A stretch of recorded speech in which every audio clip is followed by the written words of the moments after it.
Hey folks, Minutia Minute here. I don't talk a lot about this little corner of the basement, but just off to the side from my projector, you'll discover that I'm a little bit of a low-key board game nerd.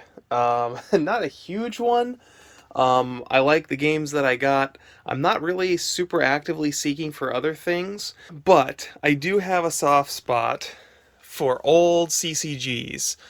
You can see I've got Wars here, a couple of expansions from the Star Trek Next Generation customizable card game, Nightmare on Elm Street. I've actually not played this. I've heard it's really good, and I bought the core set and the expansion pack and never got around to actually playing it. It's on my list. Got a little stack of Sim City. Destiny is a card game I really, really enjoy. And then where it all began for me was the Star Wars CCG, which I spent my entire childhood trying to learn how to play.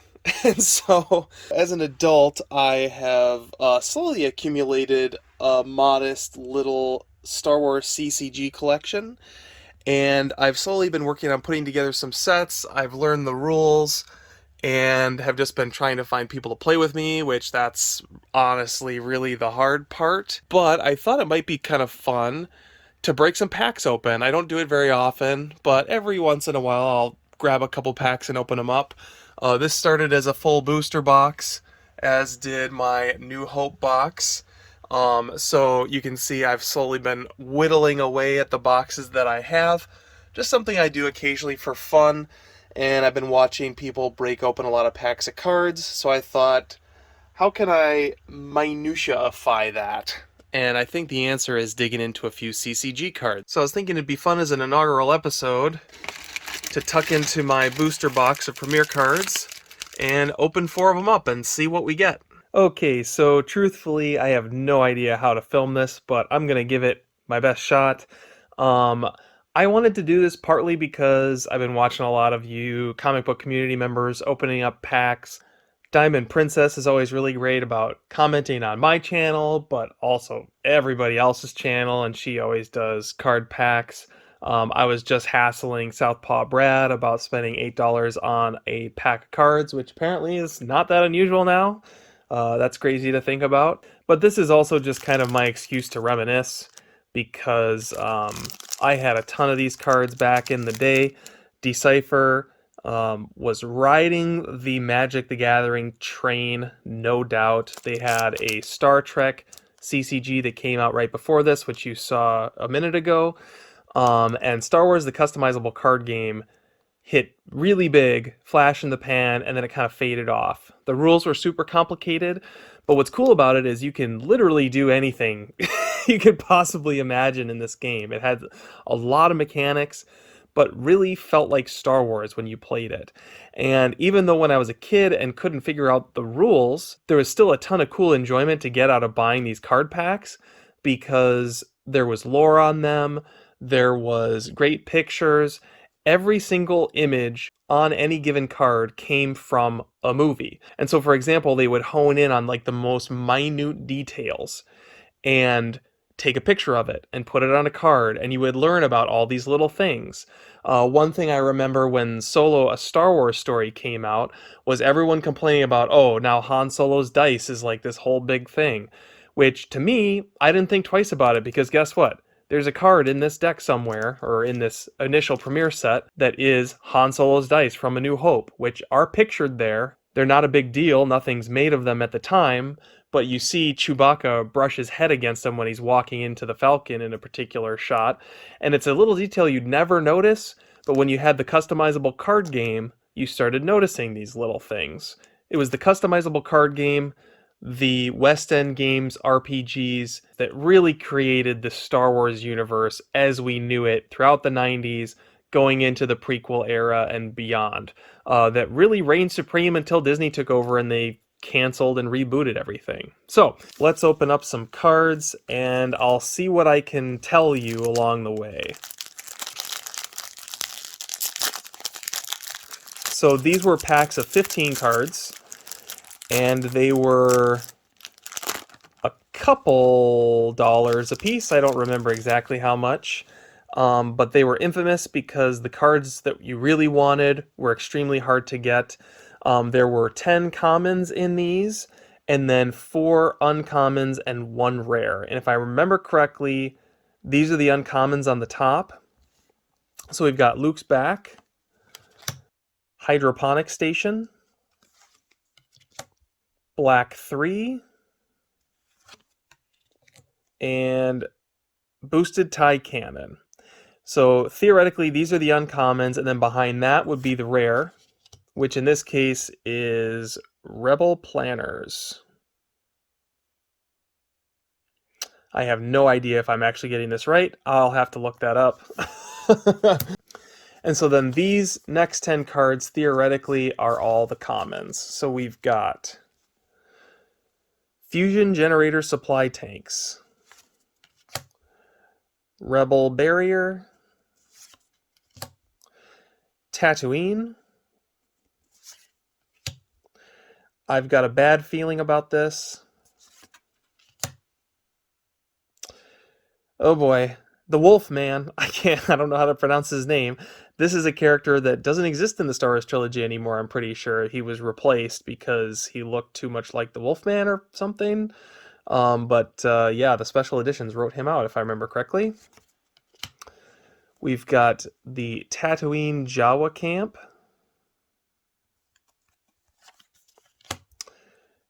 Takil. Ubrikian 9000 Z001. A Restraining Bolt. And a TIE Fighter.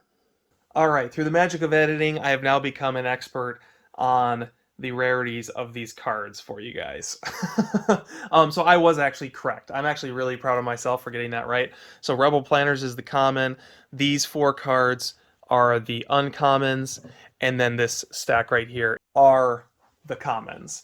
Now, one thing I forgot is there's actually, within each category, there are different levels of rarity even within those, which I'm not going to get into all of that in this video. That's something that we could table for a future discussion if it's something you guys are interested in. Now, as we're looking through these cards, you'll see, like, obviously they have a pretty dated design nowadays. There's a lot of unused space on these cards, but at the time, it was pretty cool. Like, I really dug the design. It was very 90s. I can only tell you so much about these actual cards. As you can see, you've got a TIE Fighter from the movie. This is just a generic TIE Fighter. The pilot symbol here indicates that it is piloted. You don't need a character card in here in order to get the abilities that it has. This number is how much it costs, how much force it costs to deploy something. And then the bottom number is how much attrition it satisfies in battle. Because the way this game worked was you would basically have these battles, and whoever had the lower number would lose the battle, and they'd have to satisfy the attrition difference between what one person's power was versus the other person's power. So if they had a power of 5 and you had a power of 1, you would lose the battle and you'd suffer 4 attrition. You could do that by discarding cards from your deck, or you could do it by sacrificing cards to the appropriate amount of attrition indicated on the cards. Really a fun mechanic. I think really, really fun to play, as complicated as it got.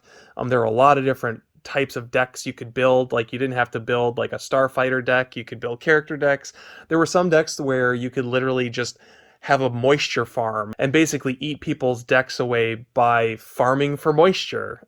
Like, I mean, just the craziest stuff you could think of. Like, anything in the Star Wars universe was possible when you had these cards. The game was over when your deck ran out of cards. And that's the simplified layman's version of it. If you want a more detailed version, there are plenty of places you can go online. One place I know does do some Star Wars CCG content is Team Covenant. So if you've ever checked out their YouTube channel, it's really cool. They do a lot of retro CCG stuff on there, and they do a weekly Star Wars CCG game, or at least they used to. Now, again, as promised, even the most random things would get pictured. and created a card out of. So this is specifically Black 3. That's just a TIE fighter in the background. He's one of Darth Vader's wingmen. And not only do you get a picture of it, you get to identify that it's Black 3, but then there's also flavor text that explains all the details of it. So for example, in this case, you find out that the TIE fighter in question of this was DS613, which is another character card that you can get in the set. And there's a stylized image of Corellian Slice Hound painted on inner hatch. Something you would never see in the movies, but because it's on this card, it's canon, because everything Lucasfilm put out was set in the same universe and was intended to line up with the film. So if the card says it happened, it happened. So yeah, pretty darn cool. A big part of what made this set so collectible, even if you didn't know how to play the game. And believe me, I never learned how to play the game. Not until I was an adult and I could read through all the obtuse rule sets. All right, so second pack we're opening up here. We've got Red 1 as our first uncommon. You can put a pilot in this, and it comes with an astromech droid. Red 1 is the lead fighter of Red Squadron at the Battle of Yavin, flown by Garvin Drace, also served at main Rebel base on Tatooine. So again, just another cool piece of flavor text in which the abandoned Rebel outpost on Tatooine that is mentioned in A New Hope, we find out that Garvin Drace was on that base at one point. The planet of Alderaan. These icons, these lightsabers, represent force power. So you would play locations in order to gain force. Force would allow you to draw cards from your deck into a pile that you could then draw from into your hand. Next up, we've got Kessel. So sometimes you would play cards that would actually give your opponents some ability. This is the dark side version. So it has 2 dark side and 1 light side. So it's more beneficial for you to have this card. Now, there were light side versions of the cards that were different when it came to certain planets and locations, and I'm pretty sure Kessel was one of them. So if your opponent played Kessel and you had it in your deck, you could actually play over the top of it and then get the benefits of the light side or dark side version of the card, depending on which one you're playing as. All right, your eyes can deceive you. Don't trust them. And so that should be the last uncommon, which means this should be the rare. We're all going to be a lot thinner. A Lost Interrupt. So the rest of these should be our commons. 1, 2, 3, 4, 5, 6, 7, 8, 9, 10. Yep. Okay, so we've got the Wolfman again. Lak Sivrak is a typical Shistavinian male. Ferocious but not aggressive. Often trained as scouts at Imperial academies, but they despise the ambition of the New Order. And if there's a highlighted piece of text in the flavor text that's actually game related, scout cards have certain abilities or advantages or whatever. All right, I'll go through these ones a little quicker. So we've got Radar Scanner, Timer Mine, and I think this is one where, like, this isn't actually something that's in the movie, that's like photoshopped in there, I'm pretty sure. They certainly did do some of that. You have Old Ben, which is an interrupt. This is just something that, you know, interrupts the normal flow of play. You've got the Yavin 4 Docking Bay. This is the light side version. I don't know if there's a dark side version of this or not. LIN V8M, an armored military droid which specializes in laying explosive mines, originally intended to set charges inside ore and spice mines, but has also been converted for military use. And again, you know, I don't even remember off the top of my head where this droid is, but they snapped a picture of it and put it on a card. All right, another interrupt. I've got a problem here. Lift Tube, Stormtrooper, and Tuscan Scavengers. All right, 2 more packs to go.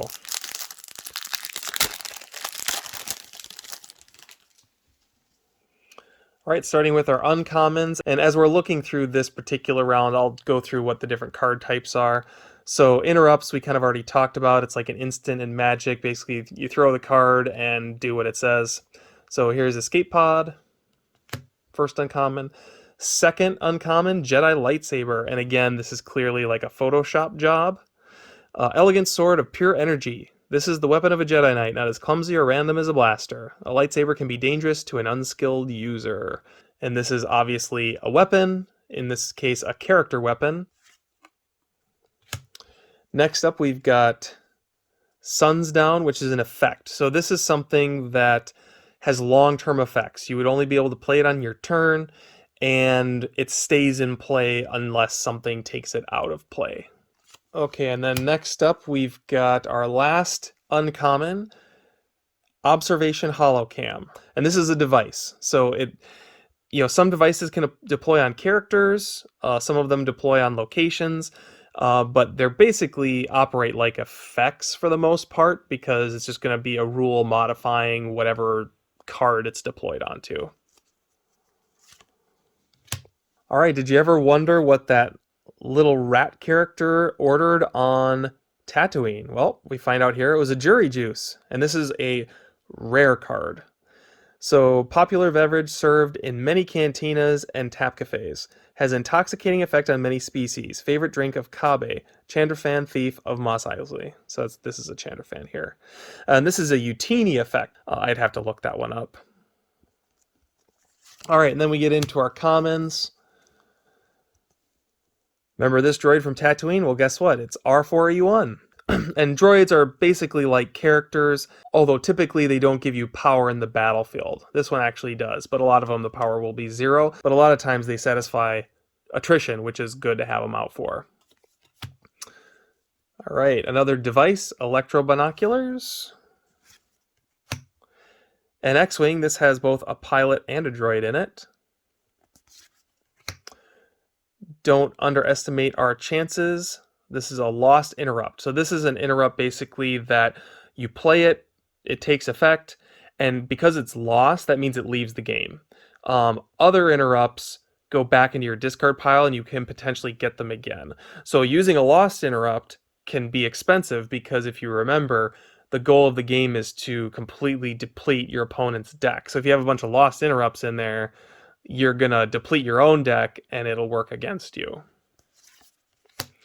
And so here's the opposite version, a used interrupt, the Bith Shuffle.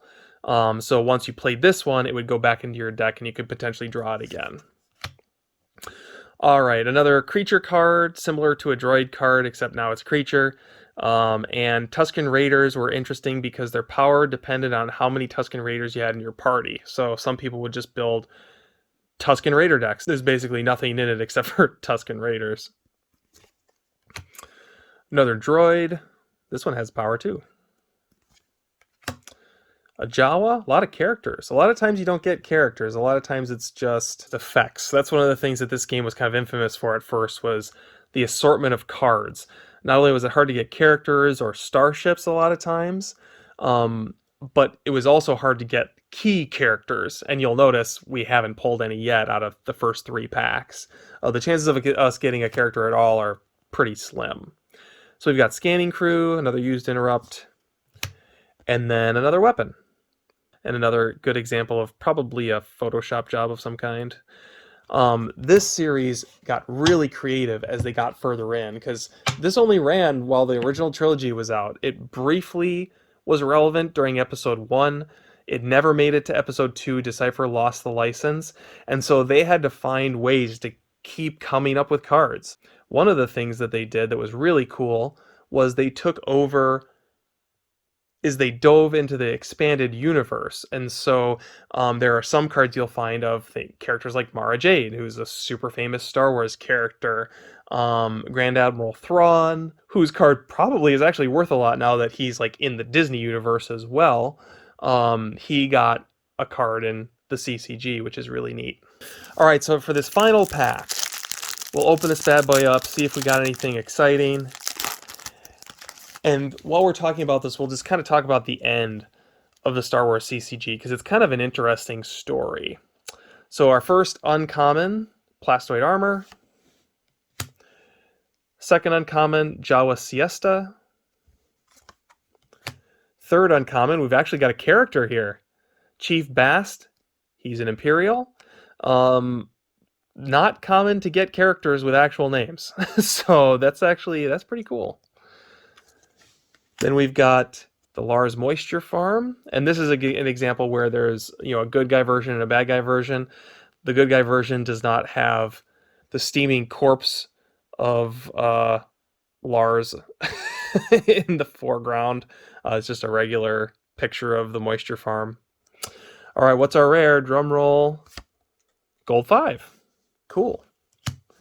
So another kind of more specific card here. So this is one of the Y-Wings from the final battle. Flown by the veteran rebel fighter pilot Pops during the Battle of Yavin. He personally supervised all repairs and maintenance. And this is a character that would have probably appeared in Rogue One also. See, here's the thing. Like, this stuff is pre or very early internet. So, the encyclopedic knowledge about Star Wars, you had to go find it with cards like these, which is really cool. But anyway, as we're looking through these last few commons, I'll just talk a little bit about how the series ended, because they lost the license, which fans were really bummed about, but it was also such a convoluted game. Like, it had a pretty limited install base, because the more they put out, the more complicated it got, and it became harder and harder to get into. So it makes sense ultimately that they probably lost the license. But what they did was really cool, because they turned all the assets over to the fans. And so there is an active Star Wars CCG community today. They have actually fixed broken cards, introduced new card sets that are intended to overlay over old cards that you could kind of cannibalize. And so there are tournaments still going on even now. If you go on YouTube, search Star Wars CCG, there's a channel where it's just people playing and running the Star Wars CCG based on current rules. The rules get updated on a regular basis. The cards get updated on a regular basis. And it's still an active, albeit very small community. And I find that to be very, very cool. So I hope this was kind of something fun, just something a little bit off the beaten path, something a little different. If this is something you want to see more of, I've certainly got other cards out there we can open. The Holy Grail that I really would love to pull out of a pack is Darth Vader. I've never pulled a Darth Vader out of one of these packs. I did pull Darth Vader in just a lot of cards that I bought off of eBay back in the day. It's a super beat up card. I want to pull one of my own that I can say that I actually got. I bought tons and tons of cards when I was a kid, and never successfully pulled one. Maybe we can pull one together.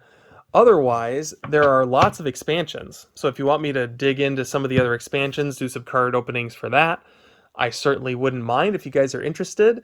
I do occasionally convince someone to sit down and try playing this with me, and these cards will be great fodder for that. I am looking for excuses to open more card packs. So if you like this video, comment below, let me know. I'll do one occasionally. And for those of you guys looking for comics, I will certainly be back by next Tuesday for This Week in Batman. And for those of you guys looking for movies, we got those coming at you on Sunday with Murder Week, which is going to be all about the murder movies that I watched over the course of January week 3. So thank you guys for watching, and I hope you guys have a great week in games.